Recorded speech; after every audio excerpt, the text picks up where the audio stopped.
So this classic Chinese brush painting kit came from Barnes & Noble, and it includes everything to get started with Chinese brush painting. So it comes with a lot of different supplies, which are very simple.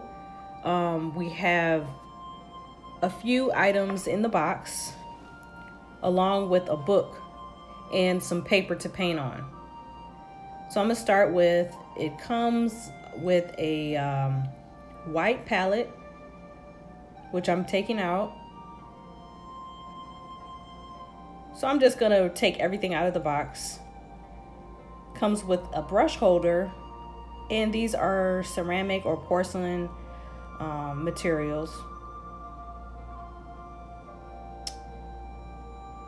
Also comes with some brushes, and these are Chinese brushes. There are some Chinese letters on there, or Chinese scripts, and there's an ink stick and an inkwell where you mix your ink. And there's also a little spoon which you use to put water into the inkwell. So you'll scoop the water out of the cup and put it into the inkwell. There's also some paints, some watercolor paints. You have a magenta, ultramarine, burnt sienna, crimson, sap green, lemon yellow, and a Chinese white.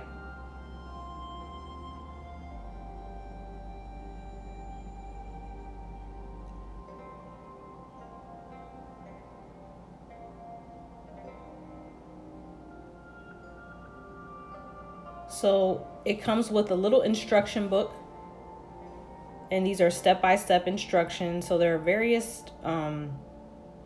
different brush techniques, and this page shows materials and basic techniques, warming up, and different things you can paint. So there's a step-by-step guide on how to actually use the brush along with the watercolor and the ink.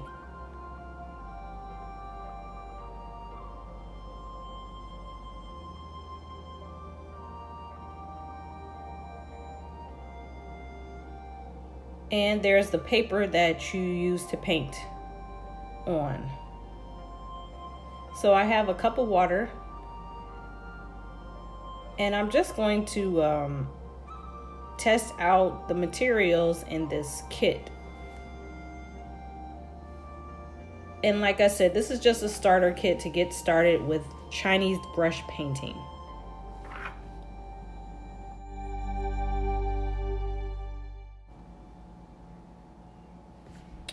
So I've added water to the inkwell, and I'm just going to add a little bit more, and I'm going to mix the ink. So you take the little ink stick and swirl it around in the inkwell, which will give you the black ink.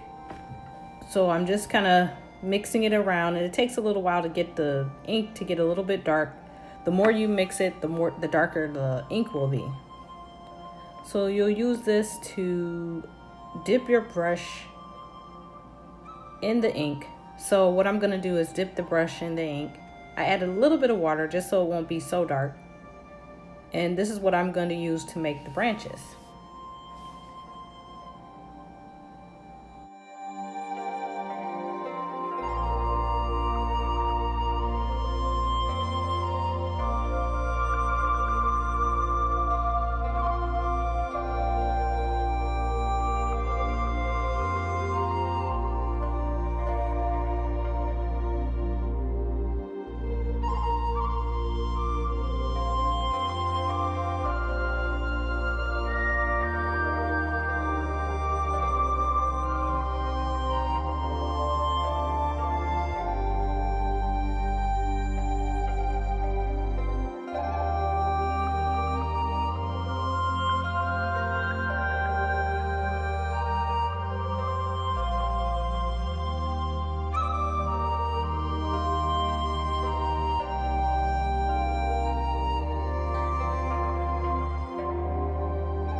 So what I've learned about Chinese brush painting is that it's about the movement of the hair on the brush.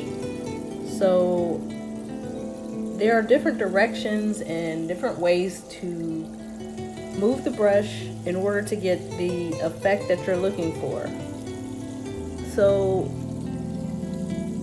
pressing down on the brush and lifting up the brush are some of the movements of creating different patterns. So I'm just kind of playing around with the movements of the brush.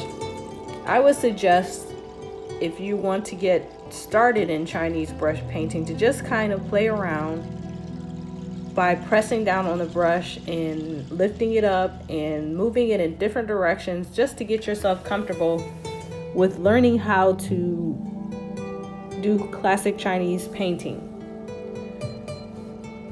So here's what I'm doing. I'm just kind of playing around. I don't have any specific goal in mind. I'm just kind of letting things go as they are and playing around with how the brush, moving the brush up and down, side to side, and swirling it around. That's a way to get yourself used to using the brush. Chinese brush is a little bit different than a watercolor brush. The Chinese brush is just a little bit softer, and the hairs on the brush are a little bit looser, so they're not as stiff as you would find on a regular watercolor brush.